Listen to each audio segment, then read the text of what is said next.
नहीं, देखिए, मैंने भी कॉलिंग अटेंशन डाला है। मैं उम्मीद कर रही थी कि कल ही सिविल एविएशन मिनिस्टर जानकारी देते, सदन के पटल पे आकर जनता को बताते कि क्या डीजीसीए ने कार्रवाई की है, क्या इंडिगो एयरलाइंस से कमिटमेंट आया है। और वो दुर्भाग्यपूर्ण नहीं हुआ। कल लेट नाइट उनकी मीटिंग हुई है, उन्होंने कुछ डायरेक्टिव्स जारी किए हैं, पर डायरेक्टिव्स का पॉइंट क्या है? अगर आज फिर से फ्लाइट्स इतनी सारी रद्द हुई हैं, अभी खबर आई है कि इंडिगो ने दिल्ली के सारे डिपार्चर्स 3 बजे तक बंद कर दिए हैं, रद्द कर दिया है। मैं बस एक चीज पूछना चाहती हूँ, डीजीसीए के अनुसार ये 2 साल पहले इम्प्लीमेंटेशन होना था क्रू के रेस्टिंग आवर्स का। क्यों 2 साल से टाला जा रहा था इंडिगो की तरफ से? क्यों डीजीसीए उन पर कार्रवाई नहीं कर रही थी? क्यों उनसे इम्प्लीमेंट करने की जोर नहीं डाल रही थी? तो अगर डीजीसीए इतना टूथलेस है कि जनता के जो तकलीफ है उसको दरकिनार कर एयरलाइंस की खातिरदारी में लगा हुआ है, क्योंकि एक डुओपली बन चुकी है पूरे मार्केट में, तो कभी अकाउंटेबिलिटी होगी? आप सिविल एविएशन मिनिस्ट्री बंद कर दीजिए।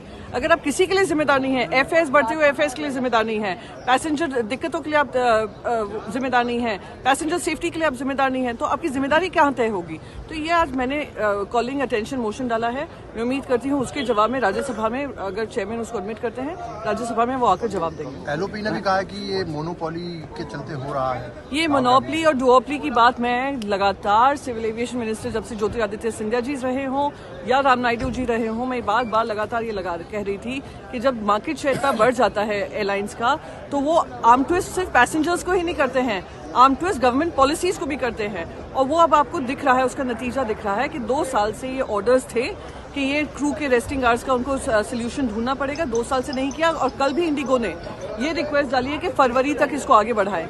तो इंडिगो एयरलाइंस को ऐसा क्या स्पेशल लीवे दिया जा रहा है? लीवे इसलिए मिल रहा है क्योंकि अब उनके मार्केट शेयर इतना बढ़ चुका है कि कोई भी डिस्ट्रप्शन होगा तो डीजीसीए को उन पर कार्रवाई करनी पड़ेगी, जो डीजीसीए बच रही है। आज भारतवर्ष में लाखों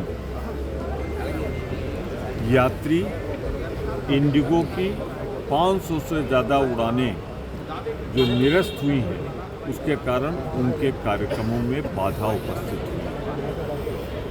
क्योंकि ये मामला सीधे सदन से भी संबंधित है।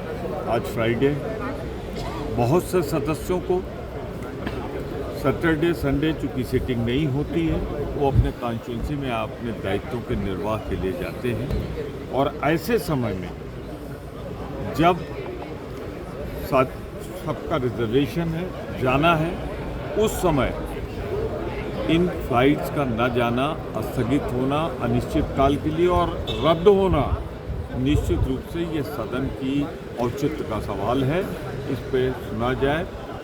मुझे प्रसन्नता है कि चेयरमैन ने उसे स्वीकार किया, संसदीय कार्यमंत्री जी को निर्देश दिया और संसदीय कार्यमंत्री जी ने कहा है कि निश्चित रूप से उन्होंने नगर विमानन मंत्री से कहा है कि इस पर पूरी तैयारी करके आएँ और सदन को अवगत कराएं, क्योंकि ये प्रश्न सिर्फ सांसदों से जुड़ा नहीं, ये भारतवर्ष के बहुत बड़े यात्रियों से जुड़ा हुआ है।